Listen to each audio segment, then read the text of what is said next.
होते हैं वो देख लीजिए।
तो ये 7 तरीके के होते हैं कॉलॉइड्स, एक sol, solid sol, aerosol, emulsion, foam, solid foam और जेल।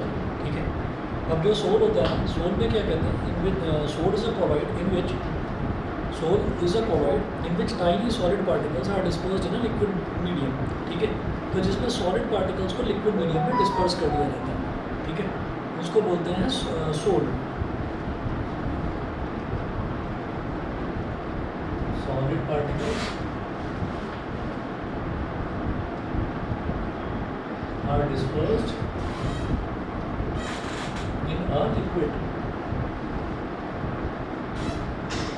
सॉलिड पार्टिकल्स जिसमें लिक्विड में डिस्पर्स रहते हैं, डिस्पर्स का मतलब फैले हुए रहते हैं। ठीक है, वो पूरी तरह से घुले हुए नहीं होते। ठीक है, घुले हुए होंगे तो वो सॉल्यूशन कहलाएगा, इसलिए तो सोल की कैटेगरी में आ रहा है ये। ठीक है, तो sol is a colloid in which solid particles are dispersed in a liquid medium. Example क्या हो गया, ink,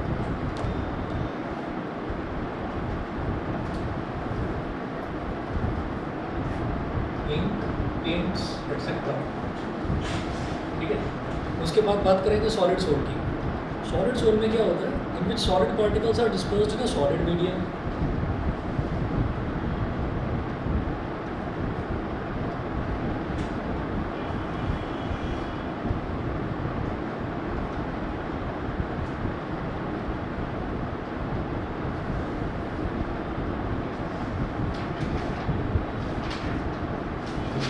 solid medium, example gemstones. Gemstones, तो जेमस्टोन्स क्या है, जैसे कि जो कि स्टोन्स होते हैं, जो नग होते हैं, जिनको अंगूठी वगैरह में या नेकलेस वगैरह में जो लगा कर पहना जाता है, तो वो जेमस्टोन्स है। उसमें क्या होता है कि एक तरीके का सॉलिड जो है ना, वो दूसरे तरीके के सॉलिड में ऐसा लगता है जैसे कि फैला हुआ हो, ऊपर डिस्पर्स्ड हो, इस तरीके से दिखाई देता है। ठीक है, तो ये हो गया एग्जांपल आपका सॉलिड सोल में। तो जो सिंपली जो सोल होता है, सोल में क्या होता है कि सॉलिड जो है वो लिक्विड में फैला हुआ नजर आता है, solid are dispersed in a liquid. Example ink, paints etcetera. ठीक है, और सॉलिड सोल में क्या होता है, solid are dispersed in a solid. ऐसे ही जब एरोसोल की बात करते हैं तो एरोसोल में है सॉलिड और liquid is dispersed in a gas.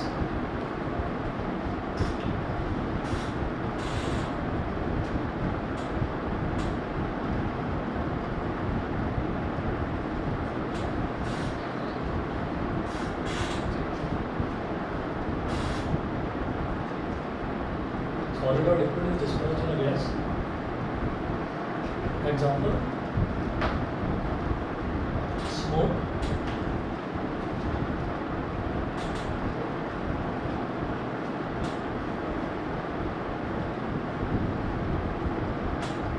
और air spray.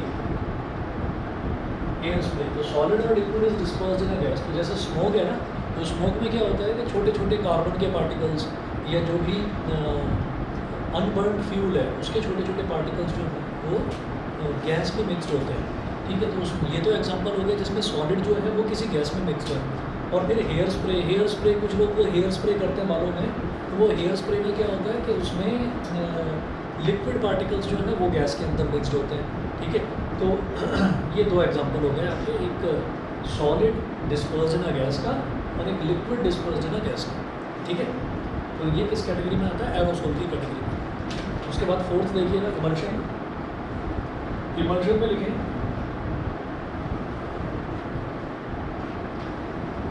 minute droplets of one liquid are dispersed in another liquid.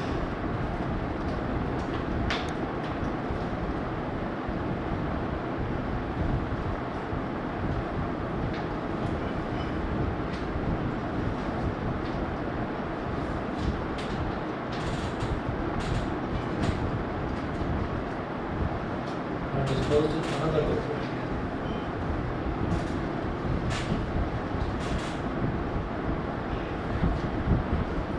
Dispersed in another liquid. ठीक है, इसका एग्जांपल जो है, इसके एग्जांपल में आप लिख सकते हैं मिल्क। एग्जांपल में मिल्क और बटर भी आ सकता है इसके एग्जांपल। ठीक है, तो मिल्क को भी अगर गौर से देखेंगे ना, थोड़ा रोशनी में रख के, लाइट में रख के, एक पर्टिकुलर एंगल पर अगर हम मिल्क को देखेंगे तो आपको ये दिखाई देता है कि मिल्क के ऊपर भी छोटी छोटी ना, ऐसे लगता है जैसे छोटे छोटे ड्रॉपलेट्स हैं ऑयल की। ठीक है, वो ऑयल जो है वो क्या है, वो फैट होता है उसमें। तो मिल्क के अंदर जो है वो लिक्विड जो है वो तो होता ही है, साथ साथ उसमें फैट भी होता है। ऐसे ही अगर बटर की बात करेंगे तो बटर को भी अगर देखेंगे तो बटर भी मतलब उसमें भी आपको अलग अलग तरीके के दो लिक्विड्स नज़र आते हैं। ठीक है, तो ये हमारा इमल्शन का एग्जांपल हो गया जिसमें माइन्यूट ड्रॉपलेट्स, एक लिक्विड की छोटी छोटी ड्रॉपलेट्स दूसरे लिक्विड के ऊपर फैली हुई डिस्पर्स्ड दिखाई देती है। ऐसे अगला एग्जांपल देखेंगे फोम का। तो फोम में देखिएगा क्या है कि gas is disposed in a liquid medium.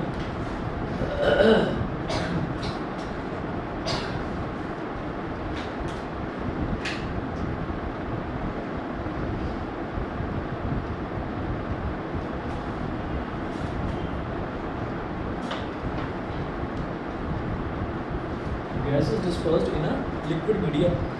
ठीक, तो ये आपका फोम का एग्जांपल है। इसमें देखिएगा फोम का एग्जांपल देखिएगा, soap bubbles, shaving cream.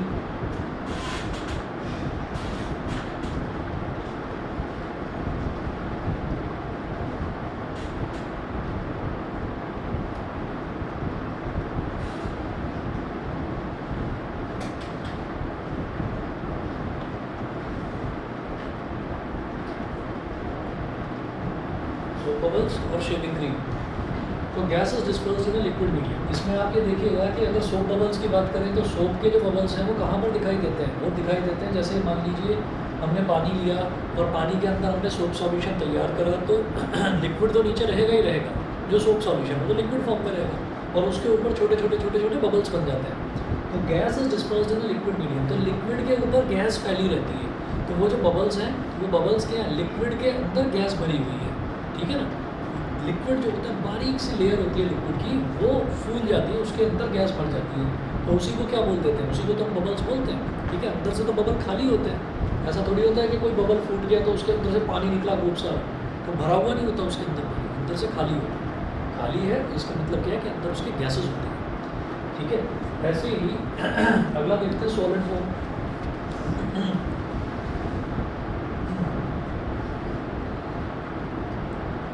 Solid form में क्या होता है? Gas is dispersed in a solid medium.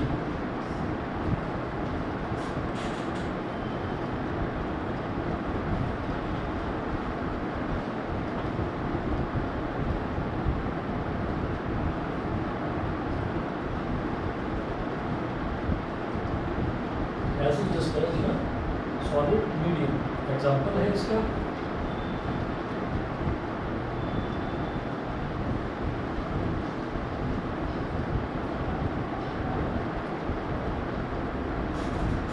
Sponge और ब्रेड। तो जिसमें एक सॉलिड मीडियम के अंदर गैस डिस्पर्स रहती है, यानी कि गैस फैली हुई रहती है। तो स्पंज जो होता है उसकी बात करें तो उसमें हम ये कहते हैं कि जैसे मान लीजिए स्पंज है, स्पंज को हम दबाते हैं तो वो कंप्रेस हो जाता है।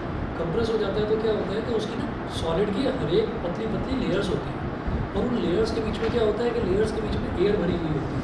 अगर हम उसको दबाते हैं तो उसके अंदर से वो एयर निकल जाती है, वो कंप्रेस हो जाता है। और जैसे ही उसको छोड़ते हैं तो वो लेयर्स जो है वो वापस टाइटन हो जाती है, और उसके अंदर जो है वो एयर जो है वो फिलअप हो जाती है, बढ़ जाती है। तो gas is dispersed in solid medium, यानी कि सॉलिड के अंदर जब गैस डिस्पर्स होती है, गैस फैली हुई होती है, तब उसको बोल देते हैं सॉलिड फिल्म। ऐसी ब्रेड भी जो है, ब्रेड भी अगर देखा जाए तो ब्रेड वैसे तो फूली हुई आती है, लेकिन अगर उसको दबा देते हैं तो उसके अंदर से भी जो एयर है वो निकल जाती है, ब्रेड जो है वो दब जाती है। अगला देखेंगे जेल। जेल देखिएगा, जेल में क्या है,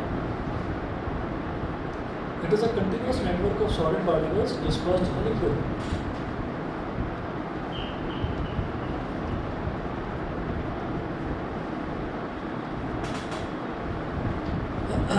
अभी आ रहा हूँ।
ठीक है, तो इसमें लिखेंगे जेल में it is a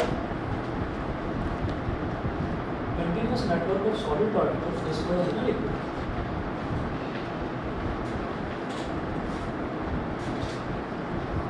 continuous network of solid particles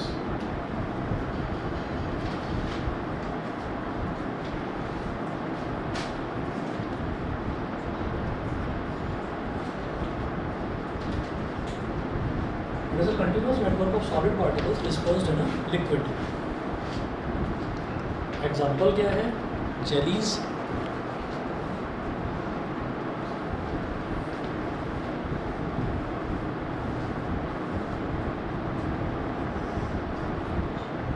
jellies,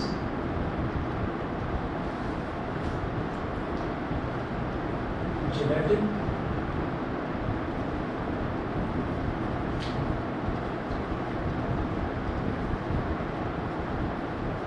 जल, है ना। तो it is a continuous network of solid particles dispersed in a liquid. तो छोटे छोटे छोटे छोटे सॉलिड के पार्टिकल्स वो ना लिक्विड में डिस्पर्स करके रखते हैं, फैला के रखते हैं उनको। तो ऐसा होता है, it is a continuous network of solid particles dispersed in a liquid. तो जैसे एग्जांपल हमने देखा जेलीज, तो ये जो जेली है ये कैसी होती है कि जैसे एक लिक्विड पार्टिकल है, लिक्विड है, कोई भी लिक्विड चीज़ है, और उस लिक्विड में छोटे छोटे छोटे छोटे सॉलिड पार्टिकल्स हैं। तो आप ये सोचिए कि अगर लिक्विड में छोटे पार्टिकल्स डिस्पर्स रहेंगे तो वो लिक्विड को थोड़ा सा हार्ड कर देंगे, लिक्विड को थोड़ा सा हार्ड कर देंगे। इसीलिए जो जेली है, वो जेली अगर हम हाथ में लेते हैं तो हमको लगता है कि फिसल जाएगी, है ना, या गिर जाएगी, ऐसा लगता है। क्यों? क्योंकि वो उतनी स्ट्रॉन्ग नहीं होती। रीज़न क्या है कि बेसिकली था तो वो लिक्विड, लेकिन उसके अंदर सॉलिड के छोटे छोटे पार्टिकल्स मिक्सड कर रखे हैं, कुछ ज़्यादा मिक्स कर रखे हैं, तभी तो बोल रहे हैं कंटिन्यूअस नेटवर्क। तो कुछ ज़्यादा मिक्स कर रखे हैं। फॉर एग्जांपल जब मैं यहाँ पर ये कहूँगा solid particles are dispersed in liquid, तो ये तो सोल हो गया। अगर सॉलिड पार्टिकल्स लिक्विड में कुछ ज़्यादा ही मिक्स कर रखे हैं कंटिन्यूस मिक्स कर रखे हैं कि एक के बाद एक सॉलिड पार्टिकल्स हैं, तब वो जल कर आएगा। और उसको जेली को अगर हम दबाते हैं ना, तो दबाकर फिर वो फैल भी जाती है। और इसी तरीके से आप ये देखिए, अगर टूथपेस्ट आता है वो भी जेल वाला आता है, तो उसको भी दबाते हैं तो वो फैल जाता है और हाथ पूरा गीला गीला सा हो जाता है। तो ऐसा लगता है कि भाई लिक्विड था क्या हमारे हाथ में। जब देख रहे थे तब तो उसकी शेप से तो ऐसा लग रहा था कि सॉलिड है, ठीक है। और ऐसे जेलेटिन क्या होता है, जिससे ना ये कैप्सूल्स बनते हैं, तो वो कैप्सूल्स जो है वो जेलेटिन के बनते हैं, मतलब वो चीज़ कंज्यूम करी जा सकती है, उसको खाया जा सकता है, ठीक है। कैप्सूल को लेकिन चबाकर कोई नहीं खाता, निगलते हैं। और कैप्सूल की फॉर्म में जैसे टैबलेट्स हैं, तो कैप्सूल की फॉर्म में कोई भी दवा इस वजह से आती है क्योंकि जो जेलेटिन है वो गले में आप जैसे उसको डालेंगे और आप उसको निगल लेंगे तो वो सीधा अंदर चला जाएगा, मतलब वो टेस्ट बड्स यानी कि आपके टंग के टच में ना आए, क्योंकि वो इतना कड़वा होता है। जिस भी दवाई को कैप्सूल के अंदर डाला जाता है वो दवा इतनी कड़वी होती है कि जो भी आदमी खाएगा उसको उल्टी हो जाएगी, ठीक है। कभी देखा कैप्सूल को खोलकर, कैप्सूल में 2 प्लास्टिक होती है ना, देखने में क्या लगता है प्लास्टिक, लेकिन हम प्लास्टिक थोड़ी खा रहे हैं, प्लास्टिक तो डाइजेस्ट ही नहीं होती बॉडी में, ठीक। तो वो जो है वो जेलेटिन का बना हुआ होता है, और उसको आप पानी में डालकर देखेंगे तो आप देखेंगे कि थोड़ी देर बाद वो जेलेटिन भी गायब हो गया, ठीक है।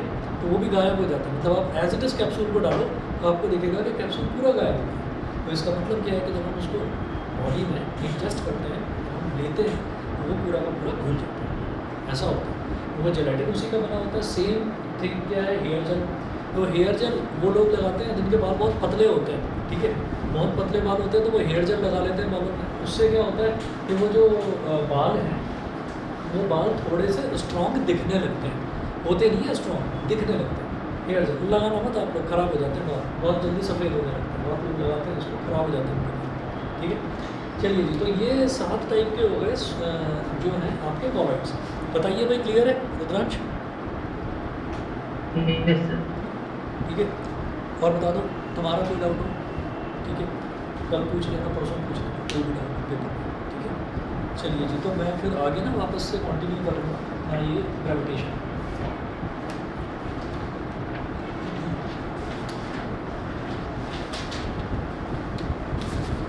ग्रेविटेशन में लास्ट में मैंने आपको यूनिवर्सल लॉ ऑफ ग्रेविटेशन कराया था, ठीक है।